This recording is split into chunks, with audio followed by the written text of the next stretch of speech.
Vale, pues yo creo que estamos ya en directo y podemos arrancar con este encuentro con José Luis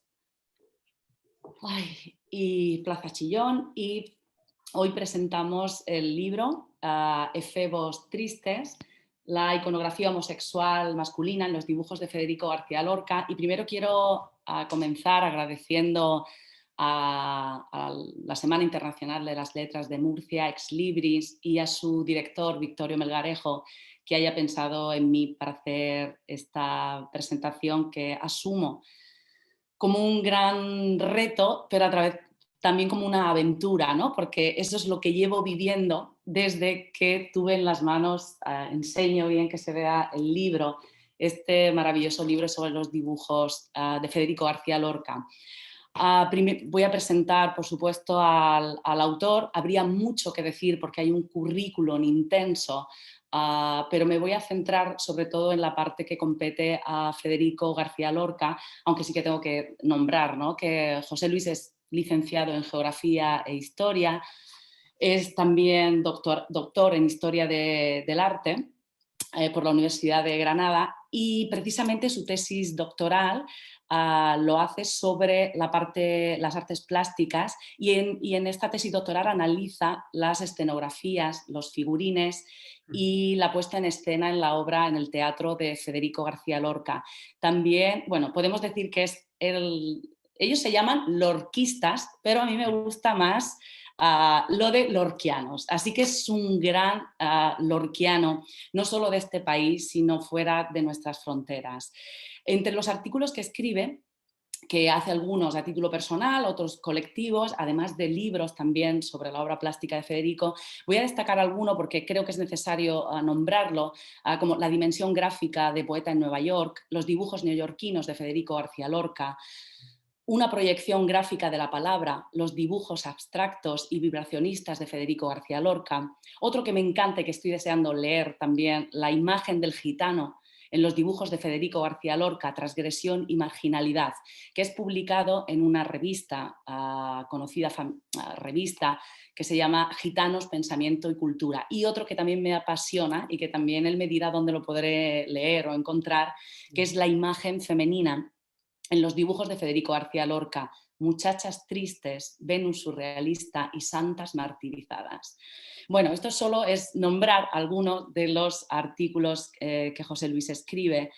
Y bueno, decir que la editorial es Comares, que el prólogo lo escribe otro gran lorquista o lorquiano, que es Emilio Peral Vega, que tal vez esté por aquí hoy conectado con nosotros.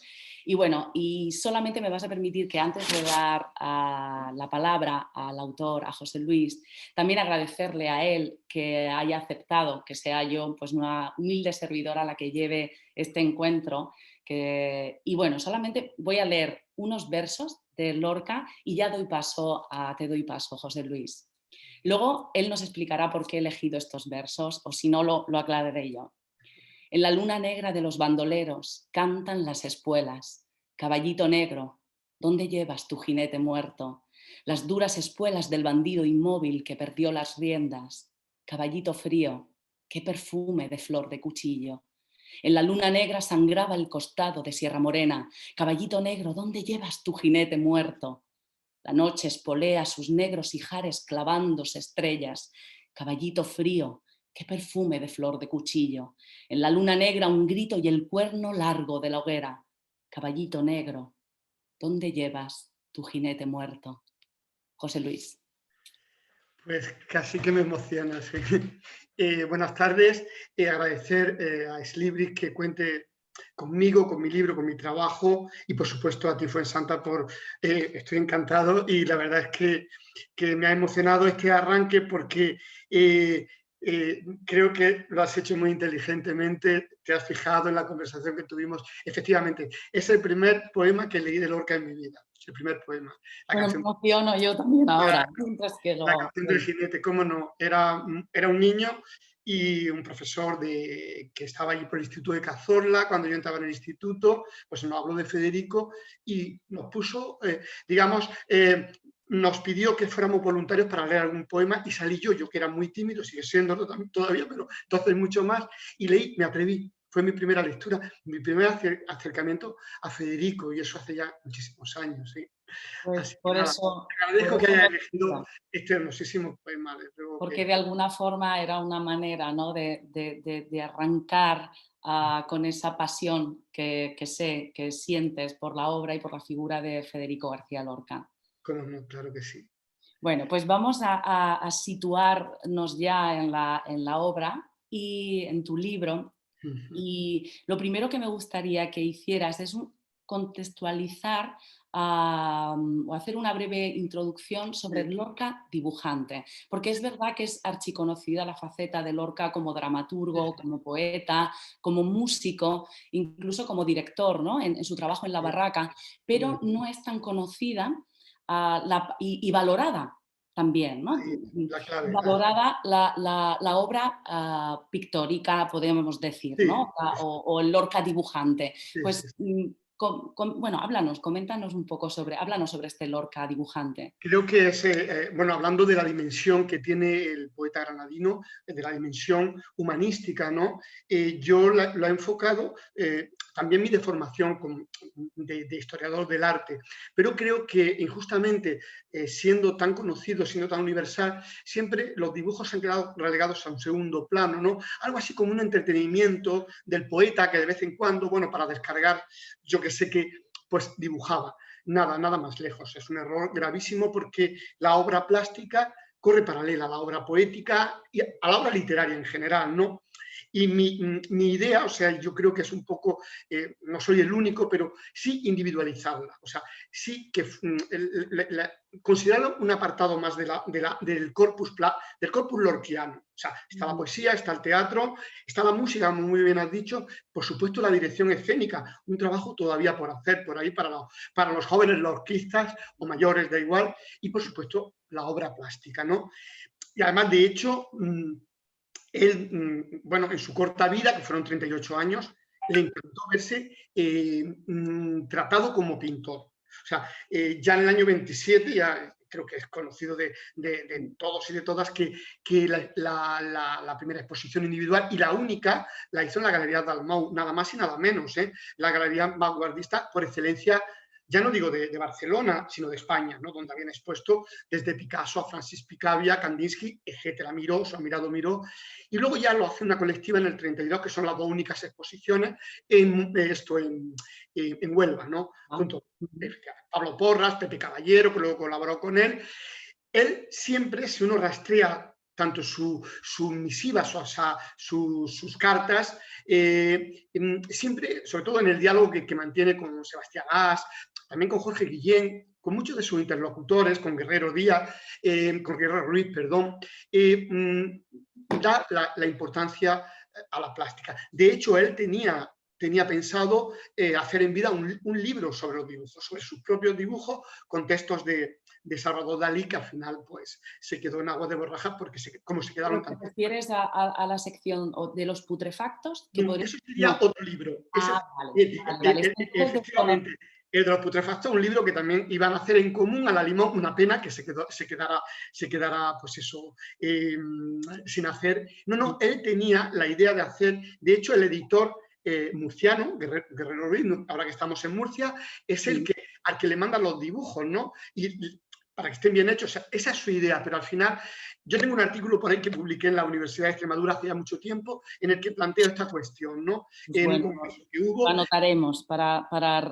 pero vamos, que nunca se llegó a cabo, ¿no? O sea, que él tenía muy claro que el dibujo no formaba parte un entretenimiento casual, sino que es un quehacer más de su gran obra, porque es verdad que Federico no es un técnico, o sea, él no ha aprendido la técnica, pero estaba rodeado de los mejores pintores y los artistas de su tiempo. Y también, ya es una cuestión puramente particular mía, y falta que le hacía. Son los dibujos de un poeta, y de menudo poeta, claro. Que no solo, quizás no solo le pasa a él, sino que leyendo sobre la exposición colectiva que se hizo en Huelva, Sí, sí, también hay muchas críticas de todas las obras que se expusieron en ese sí, momento en el Ateneo de Huelva, ¿no? Yo sí, creo sí. que que todo lo que es ahí hay un cambio de paradigma en la pintura, ¿no? Y en las artes en general no son entendidas, ¿no?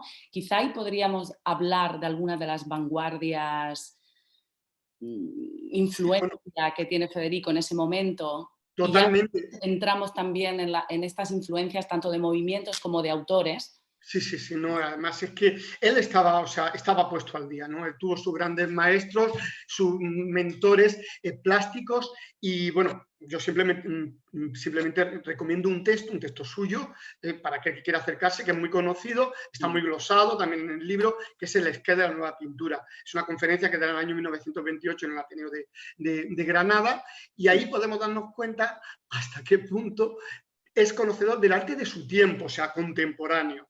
Él, o sea, los entresijos de la vanguardia los conoce bastante bien, claro, teniendo al lado a Barradas, teniendo a Dalí, por ejemplo, por poner dos ejemplos, pero tenía a Sebastián Gas. Bueno, él va deambulando y de hecho por él transitan, podríamos decir que casi todos los movimientos de vanguardia, lo que decimos los sismos, que en España se llama lo que se llamaba entonces el arte nuevo, ¿no? Es una manera de llamar al arte de vanguardia, ¿no? Que es un poco, ¿no? La exposición de Huelva, un poco por esos derroteros, ¿no? Aquella escuela española de París, donde expusieron aquella en el año 31, 32, primero en el 25, perdón, y luego en el 32, por ahí deambulaban. De hecho, él en el año 25, en la famosa exposición de artistas ibéricos, que es, digamos, el arranque no el arranque de la vanguardia, pero sí como la culminación, podríamos decir, él estampa su firma en el manifiesto. Bueno, vamos a ver, hay quien tiene duda porque pone García Lorca, podría ser Francisco, su hermano, pero no estoy seguro que es Federico o estamos Pero seguros Francisco que no tenemos, ¿no?, conocimiento de que pintara o sí. no, él No. habla mucho de la faceta de García Lorca dibujante, por supuesto, Lo sé. gran conocedor de la obra de plástica de Lorca, por supuesto, de Federico. O sea, que sí que hay un componente totalmente, podríamos decir, profesional. Por supuesto que sí, claro que sí. No, porque estaba ayer, ¿no?, leyendo Sí, precisamente una frase que decía a su hermano sí. sobre Lorca como Ujú. pintor, ¿no? Ahora no la... Ay, y dice, sin duda algo se traducía en sus dibujos de la intensa visión plástica que Claro, domina su obra poética. totalmente, claro. Es como decía uno de los grandes lorquitas también, norteamericanos, Derek Harris, dice, un artículo que tiene por ahí muy bueno, que Lorca es el poeta visualista por excelencia de la generación del 27, por llamarlo de alguna manera, y desde luego que lo es. Su poesía, sus dramas son plástica también, y además están llenos de referencias plásticas. Por eso es tan importante, y el primer acercamiento, como bien has dicho, me lo dio el mundo de la escenografía y el figurinismo teatral, que él, como bien sabéis, pues componía todo, o sea, tenía todo en mente y escribía, ¿no? A la hora de montar una obra, por ejemplo, en La Barraca, bueno, o cualquiera, desde El Maleficio de la Mariposa, ya tenía su idea de puesta en escena, hasta, por ejemplo, pues eso, Mariana Pineda o Bodas de Sangre. Lo tenía. De hecho, ya digo que hay referencias, que hay textos que hablan de ellos, sí, sí, o sea, que el componente plástico y escenográfico es fundamental, ¿no? Y bueno, nos has hablado un poquito de esta exposición de Galerías Dalmau, hemos hablado Sí, de la exposición del Ateneo de Huelva. sí. Como bien has dicho tú, ¿no?, que siempre es muy conocido que Lorca firmaba todos sus dibujos, con lo cual esto nos deja también, ¿no?, una Claro, claro, señal de que realmente está haciéndose cargo de la autoría y claro, seguramente con orgullo, ¿no? sí, Yo sí, creo que puede ser, ¿no?, que quizá él mismo estuviera sorprendido de la admiración que suscitaban sus dibujos. Por ejemplo, el crítico catalán sí, Sebastián Gas sí. hace, bueno, un elogio en esta exposición de Dalmau. ¿Cómo era recibido por Federico? Porque sí que es verdad que tiene una vasta obra, porque, ¿verdad?, ha sido catalogada por Sí, Mario, Mario Hernández, Mario sí, Hernández. sí, ¿De sí, cuántos sí. dibujos podemos hablar? Bueno, el catálogo es que no está cerrado. Habría que reabrirlo Sí, sí, porque el correcto. catálogo, digamos, último y el único que hay, que lo hizo Mario Hernández, es de 1990, ¿no?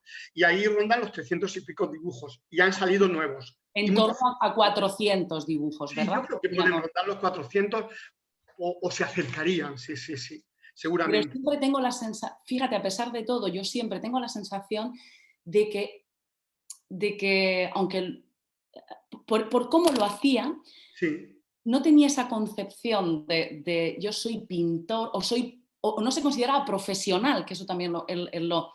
¿Por qué? Sí, Porque quiero que nos cuentes dónde pintaba él, dónde aparecen sus dibujos, la mayoría de sus dibujos. o sea, los ¿En qué soportes. soporte? Correcto. Oye, eso es un entresijo bastante complejo, ¿no? Es verdad que él tiene una serie, digamos, de obras mayores, pero yo quiero entrecomillarlo, ¿no? Obras mayores que están pensadas para exponer, digamos, las que se exponen en Dalmau o en Huelva, o aquellas que a veces regalaba a sus amigos, ¿no? Pero la gran mayoría, bueno, de sus dibujos, pues están desde misivas, cartas, dedicatorias, libros. Hay libros ilustrados maravillosos como el romancero gitano que hay en el Museo Nacional de La Habana en Cuba, que es realmente prodigioso. Muchísimos dibujos, ¿no? De todas maneras, por ejemplo, los dibujos de los que yo no hablo, espero que más adelante podamos, Sí, sí, sí, sí. digamos, dedicarle un trabajo más. Entraremos en los efeos. Los Ah, neoyorquinos, digamos, esos dibujos corren paralelos a Poeta en Nueva York, al público y a toda su obra, ¿no? Porque el mente tenía que utilizarlos. Además, explican perfectamente su obra, ¿no? Pero como, digamos que en Efebos Tristes no tratamos ese tema, solo algunos cuantos dibujos, como es el de los tres marineros y un grumete y el joven marinero con hombre, que son dos dibujos neoyorquinos que yo he y que sacado de he ese corte sacado y para lo he traer trasladado aquí. porque es pertinente, lógicamente, ¿no? Pero sí, Vale. sí. ¿Y por qué este libro decides tomar esta iconografía homosexual masculina de los dibujos de Lorca? ¿Por qué estos pierrots, clowns, marineros, bandoleros? Y bueno, pues tiene su sentido porque tiene una unidad iconográfica que primero es masculina, que también es mayoritaria, ¿no? No sé si está por ahí Emilio Peral, pero en alguna de sus conferencias que he estado yo, y además lleva toda la razón cuando habla de que tradicionalmente se ha considerado a Lorca como el escritor de las mujeres, que también, ¿no? Pero no olvidemos que también trata y hay muy buenos protagonistas masculinos en sus dramas, en su poesía y desde luego en sus dibujos son mayoritarios. Eso no quiere decir nada. La idea del libro, bueno, pues es una cuestión casi casual, ¿no? Bueno, tiene una unidad que es la iconografía masculina, ¿no? Con componente homoerótico, por supuesto, porque no se puede desgajar. Tampoco quiero ser yo reduccionista y reducirlo todo como algún crítico anglosajón, todo es gay en Lorca. No, todo no es gay en Lorca, pero sí que es muy Pero importante. Sí que es muy en importante. gran Yo parte diría más sí. homosexual, porque gay es una conceptualización posmoderna después de Stonewall, pero bueno, se puede utilizar también como sinónimo. Entonces, claro que tiene una idea. Pues yo lo presenté a la editorial y le pareció bien. O sea, mi idea realmente era sacar un compendio general de toda la obra plástica, ¿Sí? pero el libro sería muy abultado y digamos que editorialmente no interesa. Ahora los libros grandes no interesan, si ya van Bueno, con precio no tengo que vale. decir que sí que es grande, por Sí. supuesto, si no quizá bueno, en tamaño, en número de páginas que también, ¿no? Me parece, sí que tengo que destacar, ¿no? Que desde mi visión particular, desde mi conocimiento, es una obra muy precisa, donde detallas con mucha rigurosidad cada dibujo y cada línea de Lorca. Y la verdad que es de agradecer, porque como te decía por teléfono, y así invitando, también haciendo una invitación a todos los que nos acompañan hoy a que se hagan con el libro, porque van a cogerte de la mano, van a coger a toda otra mano a Lorca y van a hacer un viaje maravilloso, no solo por la obra plástica de Lorca, por la vida y por su figura y por su poesía, sino además es un viaje a través de toda la historia de la historia de la plástica, sobre todo, o del arte moderno, contemporáneo, Sí, vanguardias. Y es sí. verdad que yo te decía, he tardado mucho en leerlo, porque continuamente tenía que ir abriendo ventanas y de aquí me tenía que ir a José Caballero, y de aquí me tenía que ir a Dalí, y de aquí me tenía que ir a Cocteau, y de aquí me tenía, bueno, en fin, y ha sido un viaje maravilloso que te agradezco porque ha sido intenso y que me ha abierto muchísimas opciones, ¿no? Que me ha acercado más a Lorca, pero que me ha abierto también más el universo lorquiano. Pues te lo agradezco que me digas eso, porque es una de las pretensiones. De todas maneras, también quiero dejar claro que no es este libro no es, un libro de un momento, sino que es la consecuencia de muchísimos años de investigación, de trabajo, digamos, de reflexión, ¿no? Porque es previo, o sea, previo de este libro hay muchísimos artículos publicados ahí, y entonces, bueno, aquí lo he compendiado, ¿no? Y la verdad es que tiene una unidad y estoy muy contento. Quizás falte algún dibujo por ahí que otro, pero tampoco podía pasarme, yo tenía los límites editoriales también, oye, no más de 250 páginas y me pasó un poquito porque ya sabes que las editoriales a veces mandan, ¿no? Pero yo quería que, por supuesto, hubiera un compendio bibliográfico para que la gente pueda acudir. Hemos eliminado prácticamente las notas a pie de página para hacerlo menos sesudo, quizás menos, aunque tiene un componente académico alto, pero la bibliografía tenía que estar y desde luego un pequeño catálogo de los dibujos citados para que los que les interese puedan acudir a dónde se encuentra ese dibujo, dónde puede verlo, si está o no está, si existe o no existe, ¿no? Porque muchos de ellos no existen y los conocemos solo por fotografías, ¿no? Por fotografías. Referencias, claro. Sí, sí, sí. Vale, pues háblanos de estos marineros, de estos gitanos, de estos bandoleros, de estos clowns. Háblanos y si quieres, sé que tienes una presentación, Sí, podríamos, si quieres, vale. proyectarla. Podemos compartir las imágenes, algunas de ellas. Correcto. Yo te agradecería, Fuensanta, que si ves que me enrollo mucho, me cortes, sin problema. Porque bueno, la idea es que vayamos conversando y bueno, todo lo que nos va a contar es interesante, así que, y está en la línea al final de cómo quería yo pues llevar, ¿no? el encuentro. Vale, pues con tu Pero permiso. me parece muy interesante que tengamos ese soporte visual. Sí, sí. Vale, pues comparto pantalla. Sí. Vamos a ver, está aquí. A ver. ¿Se ve ya? Sí, se ve ahora. Bueno, vale.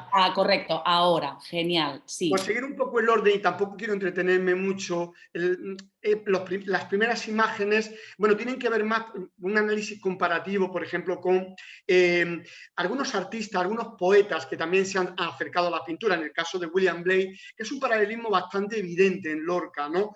Hombre, por supuesto, 2 siglos antes, ¿no? Pero ha sido comparado su quehacer poético con la obra plástica lorquiana. Pero por eso arrancaba con William Blake, que además es uno de los ya fallecido, don Antonio Gallego Morel, que fue catedrático en la Universidad de Granada, hace pertinente esta comparación, un artículo que tiene maravilloso, ¿no? Y yo, bueno, me apropiaba de ella para arrancar, ¿no? De que la pintura poesis, digamos, es una cuestión que arranca desde la antigüedad, ¿no? Desde la antigüedad, de la máxima horaciana, ¿no? Del poeta Horacio, ¿no? Donde plástica y pintura, bueno, se alean para llegar, bueno, realmente a complicidades estéticas hasta nuestros días, ¿no? Pero como queremos meternos en su dibujo, has hablado de Cocteau. Bueno, Cocteau es pertinente, Cocteau es uno de los grandes artistas de la vanguardia. Precisamente Sebastián Gall, en el famoso artículo, pues lo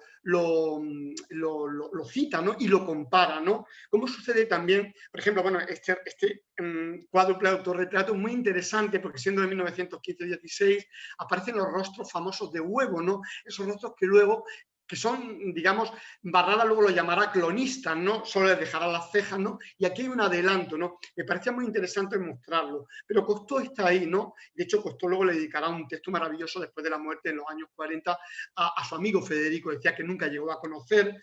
También Max Jacob, ¿no? O Max Jacob, mejor dicho, ¿no? Es francés, también se le compara en ese artículo.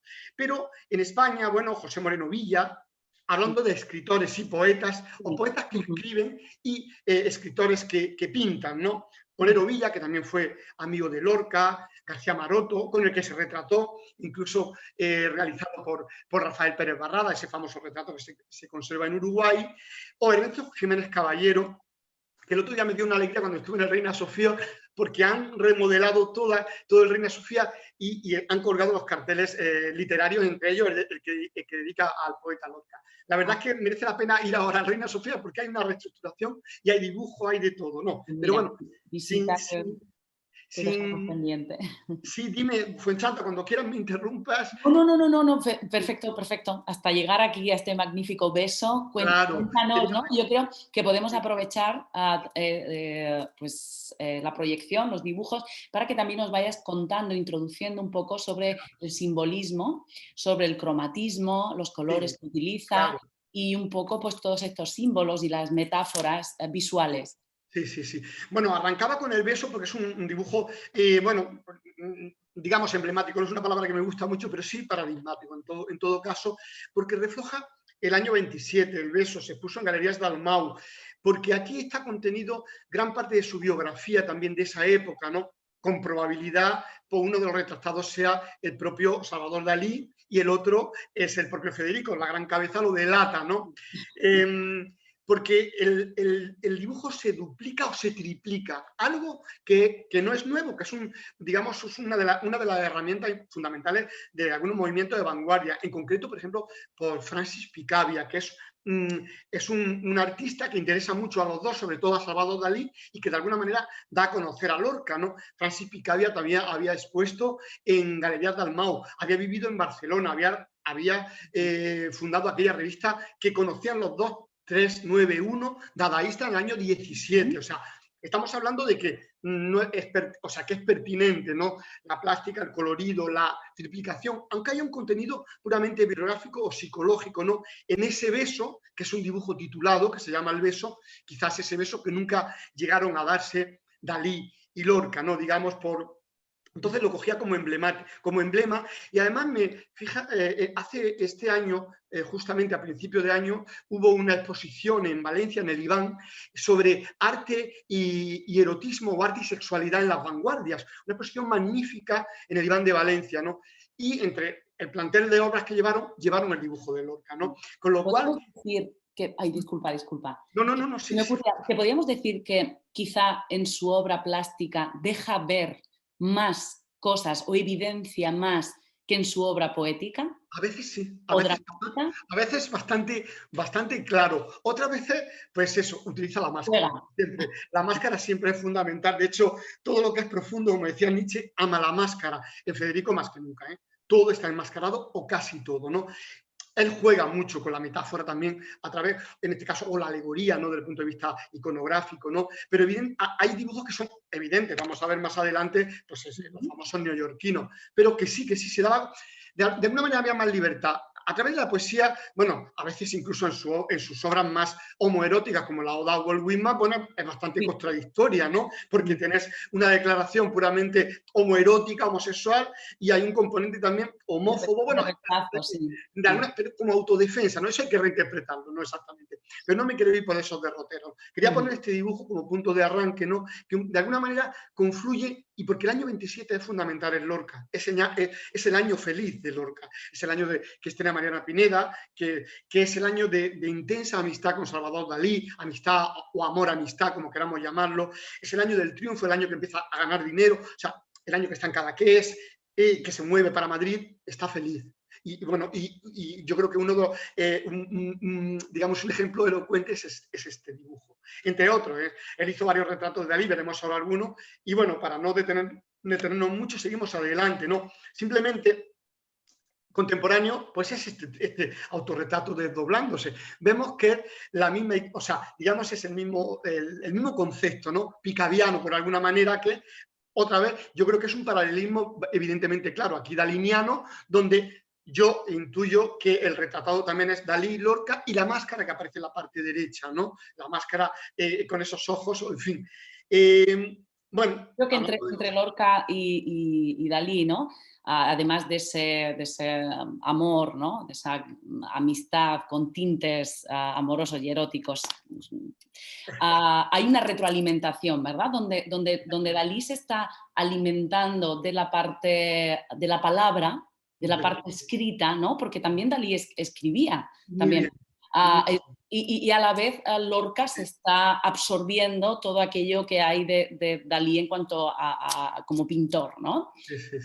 Totalmente. De hecho, bueno, esto no es una invención mía porque yo, como todos los investigadores, pues acudimos a otras fuentes primarias y secundarias. Ya lo dijo Santos Torroella, uno de los grandes, realmente de los grandes, Rafael Santos Torroella, tiene un libro maravilloso que es La época lorquiana de Dalí, ¿no?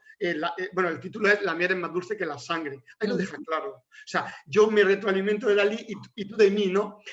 Pero al final queda constancia que realmente el que más se aprovecha, digamos, en el buen sentido de la palabra, es Dalí. Dalí absorbe totalmente a Lorca, porque Lorca llega un momento en que, bueno, que se desentiende bastante de los derroteros estéticos de Dalí, que más o menos lo explico en el último capítulo, el de San Sebastián, ¿no? Que es donde se produce esa... Pero sí, completamente de acuerdo. Hay una comunicación y un intercambio intensísimo y complejísimo totalmente, ¿eh? ¿Podrías de aquí en este punto hablarnos un poco sobre el superrealismo? El superrealismo realmente es cómo en España al principio se conocía el surrealismo. El surrealismo como poética, como estética, ¿no? Que es uno de los grandes movimientos de vanguardia, como todos sabemos, el creado en Francia en el año 1924 por André Breton.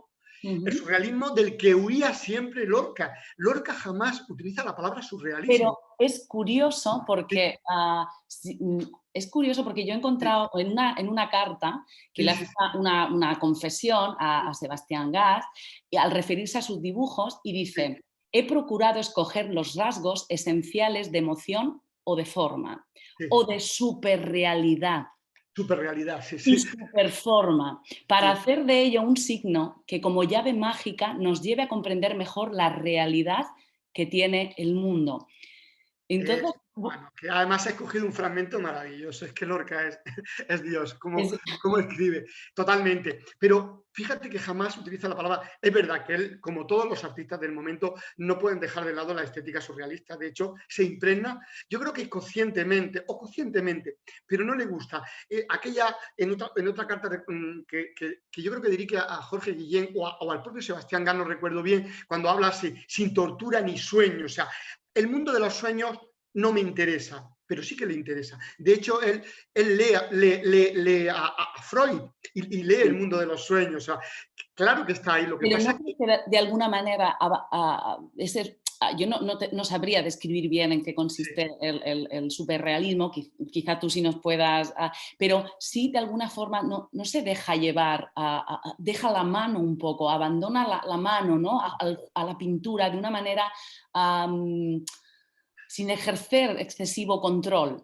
totalmente. Bueno, lo de no ejercer control en Lorca es muy... Bueno, entre comillas, porque Claro, Lorca no, pero te entiendo, Fuensanta, completamente, sí. El Lorca hasta la última coma tiene sentido, ¿no? Porque era un escritor muy metódico y yo creo que como dibujante también, creo que no hay ningún trazo que sea gratuito. Creo que lo mide todo. Pero es verdad que, completamente de acuerdo, que se deja, es que es imposible. La estética surrealista o la poética surrealista, para bien o para mal, es que impregnó a todos los artistas, ¿eh? Y por desgracia ha llegado a nuestros días mal interpretada, ¿no? Porque en su esencia, bueno, realmente era muy poderosa, o sea, no se entiende sin las poéticas anteriores, sin el dadaísmo, etcétera, etcétera, ¿no? Pero el surrealismo recala sobre todo en el mundo literario. Luego da el salto a la pintura, de hecho, y muchos de los dibujos de Lorca no se entiende, pero es más mucha de su escritura. No olvidemos que en 1928 escribe, más o menos están datados los poemas en prosa.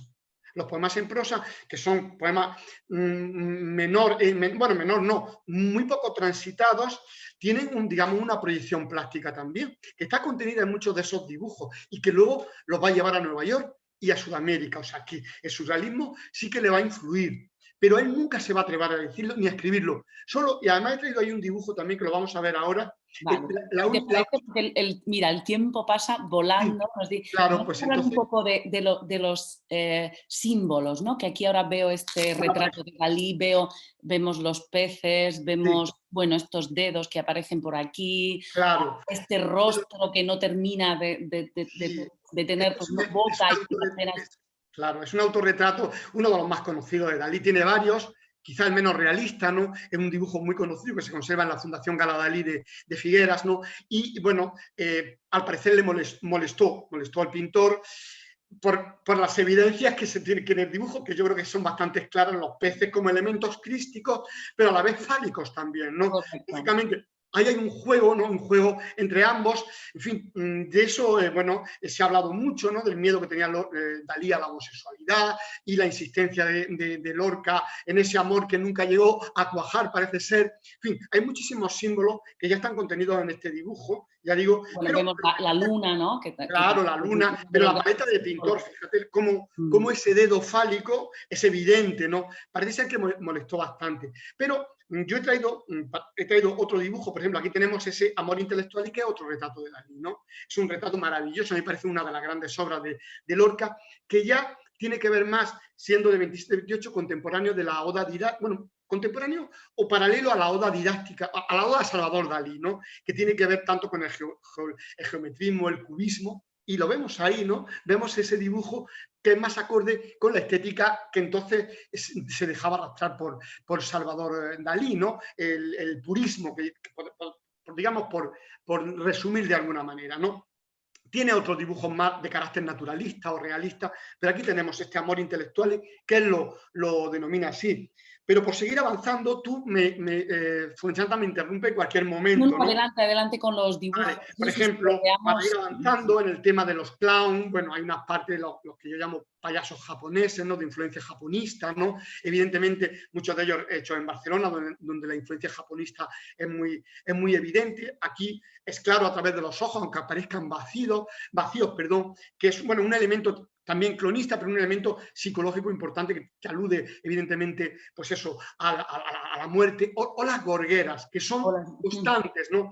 Tanto en los clowns, en los payasos, por resumirlo, como también en los marineros, que ahogan como boas constrictoras y con una alusión, yo creo, digamos, psiquiátrica o psicológica, mejor dicho, más que psiquiátrica, perdón, a la castración sexual, evidentemente a la represión sexual, que Lorca la sufrió durante toda su vida. Lorca no fue Luis Cernuda, que abrió estaba siempre fuera del armario. Lorca estuvo siempre dentro, solo con sus amigos, ¿no? Luego los elementos de nuevo, por ejemplo, la lubricidad de los peces, ¿no? La pecera como elemento también lúbrico, ¿no? O sea, hay elementos realmente fabulosos. Este es del año 26, pero es el momento. Y también esto, ¿qué nos puedes decir de estas manos que solo tienen 4 dedos? ¿Cuál es ahí es una de las... Bueno, el elemento, yo hablo también del elemento de las manos que tienen 6 dedos, que hay algunos, ¿no? Como el elemento demoníaco, ¿no? En el Ludwig, en algunos dibujos neoyorquinos. Aquí, evidentemente, algunas tienen 4 manos, otros tienen 5, y sinceramente me cuesta trabajo darle una explicación, porque Lorca a veces, bueno, pues, sale ganando, ¿no? Pero yo creo que también tiene que ver con el elemento de la castración. De hecho, bueno, otro payaso japonista, quería ver, bueno, ahora vuelvo al tema de las manos en otro dibujo que tengo más adelante. Quería también destacar este Arlequín ahogado, porque es para mí una obra maravillosa, una obra del mundo. Estoy siendo muy subjetivo, pero me parece una de las grandes obras, creaciones plásticas de Lorca, donde está contenido, por ejemplo, todo Barrada, el vibracionismo, el cubismo, ¿no? En ese rostro de Arlequín que se deshace y se multiplica, ¿no? Es un alarde de vanguardia, como un espejo roto, ¿no? Pero es un lenguaje típico del cubismo, ¿no? O del poscubismo, mejor dicho, ¿no? Que tiene que ver mucho con Barrada y con el vibracionismo, ¿no? Y a lo de los 4 dedos, bueno, en fin, aquí tengo algunas imágenes de donde deriva toda la tradición, digamos, después volvemos a los dedos, Fuensanta, no me he olvidado, ¿no? Tranquilo. No, porque también, además de este símbolo fálico, ¿no? A veces también tengo una sensación en la obra poética que las manos están castradas, que las manos no les permiten expresarse, las manos no dejan quizá acariciar el cuerpo, ¿no? Tocar, expresarse, ¿no? Las manos, que son un elemento tan expresivo en las personas. Todas sus manos son como eso, ¿no? Como castradas, dedos como totalmente como no tuvieran expresividad, y claro. eso es también como un elemento castrador, como la gorguera, ¿no? Al final no me puedo expresar, no puedo expresar pues esto, ¿no? Esta necesidad de tocar quizá al otro cuerpo, ¿no? Completamente de acuerdo. De hecho, uno de los más hermosos dibujos de Lorca, fechado en una fecha fatídica, que es el 1936, son las famosas manos cortadas. Correcto. Que no son las únicas, ¿no? Pues ahí tiene una de las claves, eso yo creo que es una de las claves del elemento castrador, ¿no? Yo creo que Fuensanta lo has entendido perfectamente, lo ha explicado muy bien, ¿no? Que tiene el elemento de la castración. De hecho, ahora vamos a ver un dibujo de un clown que alude a eso, ¿no? Y hay una carta de Ana María Dalí donde habla de eso, de Lorca a Ana María Dalí. Simplemente dar una pincelada, que todo el mundo del clown, de la guardarropía, del circo, pues proviene de una tradición simbolista, ¿no? Del siglo XIX, en fin, de Baudelaire, de los grandes pintores, digamos, del XIX. Entonces, la tenía porque traía esta imagen para ver que esa influencia que empieza de Daumier, que pasa por George Rouault y que, bueno, después culminará en Picasso, Ujú. es donde entra todo este mundo de los saltimbanquis, de los Piagot, de los payasos, etcétera, etcétera. Me refería a estos dos payasos maravillosos del año 1925, sobre todo que tenemos de la izquierda, ¿no? Payaso del guante, ¿no? Claro. Donde aparece ese guante con los 4 dedos otra vez, ¿no? Y de nuevo, el payaso de la pandereta, que aparece, ¿no? Son dibujos que además que tienen, se pueden hasta catalogar como dibujos de payasos con instrumentos musicales, hay unos cuantos, ¿no? A mí me parecen maravillosos. De este payaso, del payaso del guante, hay una referencia a una carta que escribe Ana María Dalí, en donde hace un diálogo. Ana María Dalí quería muchísimo a Lorca, es más, se dice que estaba enamorado de él, no me extrañaría porque Lorca era arrollador, ¿no? Y entonces hay un juego entre ellos dos maravilloso que habla de los guantes de cabritilla que se probaba cuando estaba en Cadaqués, ¿no? En fin, y yo lo he relacionado porque esa carta del año 1926, más o menos, 25-26, no recuerdo bien, y bueno, lo relacionaba con este dibujo, que a la vez también utiliza elementos, por ejemplo, tradicionales del bodegón, como los elementos muertos, la copa, la fruta, aunque la copa también se puede interpretar como un elemento crístico, en fin, tan importante Y en siempre Lorca. estos rostros, ¿no? Que miran hacia abajo o que no tienen pupilas o que, Sí, bueno, melancólicos, totalmente. tristes, ¿no? Sí, sí, Esa sí. Por eso tristeza. un poco el título de Efebos Tristes, porque realmente si vemos la iconografía homosexual, bueno, la iconografía masculina en general, sea o no homosexual, son todos payasos melancólicos, son tristes. El que no llora está triste, el que no está apocado, ¿no? Hay muy pocas excepciones por ahí, como el gitano malísimo que tengo más adelante, o el Luzbel, el maravilloso Luzbel que sonríe de aquella manera malévola, ¿no? Que es el contrapunto, digamos, dionisíaco a todo lo que estamos viendo, ¿no? Uno de los grandes obras también desde mi punto de vista de Lorca, este payaso de 1927, que también fue colgado en la Galería Dalmau, ¿no?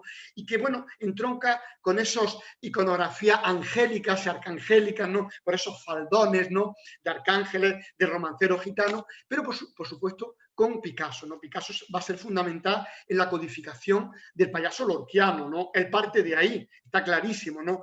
Perdona, que una curiosidad muy personal. ¿En qué formato tenemos, por ejemplo, este payaso de 1927?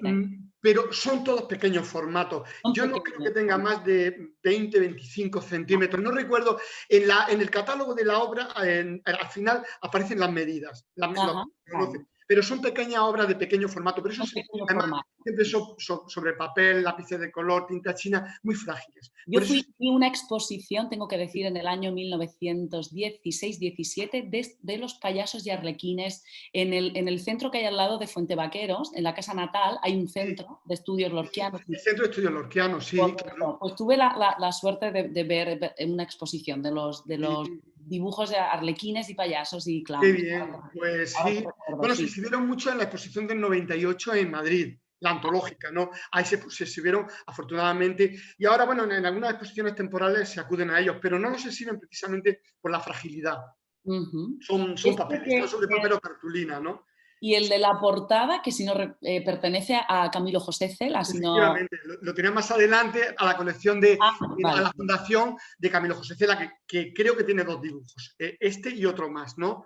Y bueno, resulta un poco paradójico porque es uno de los, quizás, dibujos más homoeróticos de Lorca, ¿no? Con Y lo, además, yo creo que a Lorca le gusta, y esto es que hay que hablar así, ¿no? Porque la única persona que he visto que habla abiertamente sobre la sexualidad de Federico es Luis Antonio de Villena, sí, que cómo habla no, claro. abiertamente, y yo creo que hay que comenzar también a hablar con esta naturalidad. Y es que a Federico García Lorca le gustaban los más jóvenes. Sí, sí, sí, no, los efebos, está Los clarísimo. efebos, correcto, Eh, correcto, porque no olvidemos que él tenía 38 años cuando lo asesinan y la pareja que en aquel momento tenía, que no le dan la mayoría de edad, por eso lo está esperando para ir con Margarita Xirgu, pues debe tener 20 años. no, 17. Ah, 17, la mayoría de edad, 18, entendía que era 21 la mayoría de edad. Perdón, lleva razón, la mayoría de edad, el chaval, o sea, Juan Ramírez de Lucas, tenía 17 años nada más. Y Vale, la por mayoría de eso, edad ¿no? era 21 años, sí, En sí, sí. este dibujo, ¿no? Un poco, te digo, tomando este dibujo Sí, referencia, sí, sí. como referencia, ¿no? De que quizá pues, a Lorca le gustaban los chicos más jóvenes que él, Sí, ¿no? sí, le gustaban los... Bueno, ahora casi sería un poco políticamente incorrecto, ¿no? Pero Pero evidentemente sí. pero Pero era lo que había. es real, ¿no? Y a veces también hay que poner luz sobre esta parte. Nos Siempre dicen que hay tuvo, una... digamos, alguna pareja más o menos homófila en el sentido que en edades parecidas, pero siempre más jóvenes que él. Pero parecía, por ejemplo, Emilio Aladrén era un poco más joven que él, pero era mayor, ya. Digamos que tenía sí, casi 30 años o 30 y tantos, ¿no? Supuestamente Rafael Rodríguez Rapún también más joven, Un poquito más pero también adulto, ¿no? Pero sí él se decantaba siempre hacia la efebización, hacia los adolescentes, ¿no? También hay otro, el marinero, ¿no? Un marinero con otro marinero más joven también Sí, sí, en sí. cine. Ahora los tengo por ¿Sabes? aquí, algunos de ellos. Nos dicen que ya tenemos que ir cerrando, se ha pasado un tiempo Pues entonces vamos volando. a hacer una pasada rápida, por Sí, ejemplo, para ver otras iconografías. Pasamos mira, este es el único, simplemente por curiosidad, el poema surrealista. La única vez que yo sepa que lo Lorca nombran. utiliza la palabra surrealista y lo titula poema surrealista. No doy más explicación, hay unos versos de Dante que yo recojo en el libro, que la gente lo lea y así, bueno, pues intentan descubrirlo, ¿no? Pero aparece el tema de la reduplicación, del el joven abrazando al otro. Bueno, aunque hay un tema también puramente estético, ¿no? La doble figura, pero que en Lorca va más allá, ¿no? Son dos jóvenes abrazándose y punto. Pero por ver más iconografía, bueno, el tema de los marineros, la revista Litoral, uno de los más conocidos, ¿no? Desde el efébico, melancólico, triste, ¿no? Bueno, a los primeros. Gregorio Prieto tiene mucho que decir aquí, su amigo, como Cernuda, ¿no? El mundo de la marinería es muy importante, como, digamos, icono gay o icono homosexual de la época, ¿no? Por la concepción de la marginalidad, ¿no? Bueno, Charles de Muth, que no estamos seguros que Lorca lo conociera, pero es otro pintor homosexual norteamericano que hace su obra en Europa y que pinta a estos marineros. No es el único, hay muchísimos, y el marinero siempre como elemento simbólico de la marginalidad, como también como elemento de la homosexualidad, como un icono gay, por decirlo de alguna manera, ¿no? Aquí está el famoso dibujo neoyorquino, evidentemente, donde aparece el señor, digamos, adulto con esas barbas que lo identifican, y el joven, que no es más ni menos que un retrato lorquiano. Lógicamente, aquí hay una especie de rastro de Ganímedes, como yo apunto en el libro, también apuntado por Mario Hernández, y que yo desarrollo un poco con más holgura, ¿no?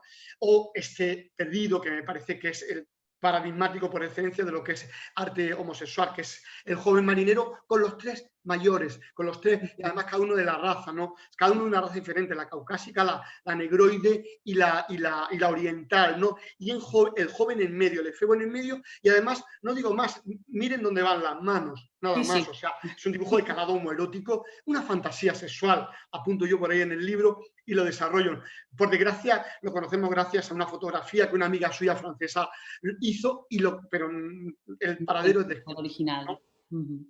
Bueno, no voy a detenerme en Walt Whitman, pero es fundamental por los dibujos que hay en torno a la obra de Walt Whitman y los elementos fálicos y viriles, ¿no?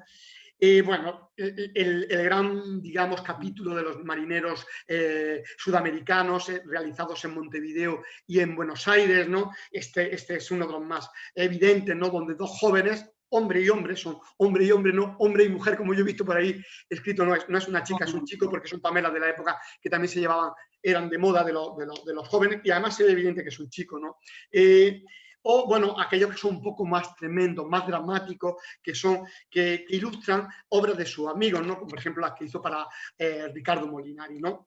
Y aquí vemos Sí. también, ¿no? En este anterior, es muy curioso otro símbolo, que son Uy, los las ojos. manos. Desde los ojos y desde la boca y salen estas ramas, estas flores, y al final aquí también vemos, ¿no? Esa dualidad que hay en Federico de alegría y tristeza, de felicidad y melancolía. Es como el cuerpo, hay tristeza por esos ojos vacíos, esos rostros que miran hacia abajo, pero también a la vez está la vida, que es la tierra, como la tierra, el cuerpo como la tierra donde brota la vida, donde brotan las flores, ¿no? Podemos...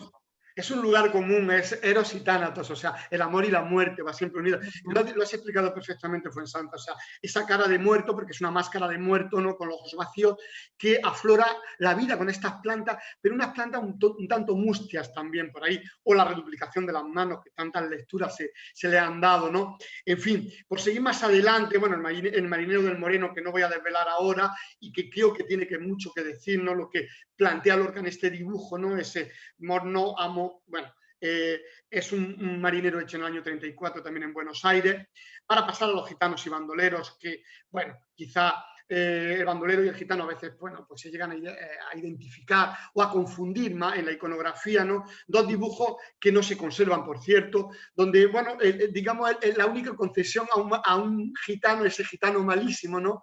A Donde mí me aparece, sorprende, ¿no? Pensando en el gitano más famoso de Antonio el Camborio, ¿no? Que y también hay. Antoñito el Zamborio, lo tengo detrás de este, ¿no? A mí Pero me sorprende porque no lo identifico con ese moreno de verde luna, ¿no? claro, claro, en absoluto. Pero fíjate, una concesión muy interesante porque él realmente lo que hace es simplemente es una ironía, ¿no? Del el gitano malo que prende y que mata. No, y por eso, ahí tenéis el gitano malísimo, ¿no? Y aparecen esas lluvias, ¿no? Esos elementos que luego va a repetir en los dibujos en algunos dibujos neoyorquinos, ¿no? O digamos los western, y que, bueno, tienen una lectura, por lo menos en Nueva York, muy diferente a la que aquí aparece, ¿no? Te referías a Antoñito el Camborio, ¿no? Maravilloso. Sí, Una de sus grandes maravilloso. obras, evidentemente, un dibujo que además está dedicado, como veis, a Emilia Llanes, A que es mí una mujer, Llanos, una granadina que estuvo muy enamorada de Federico y que, bueno, algunos han mantenido que fue un amor, bueno, digamos un amor platónico, por lo menos por parte de para Federico.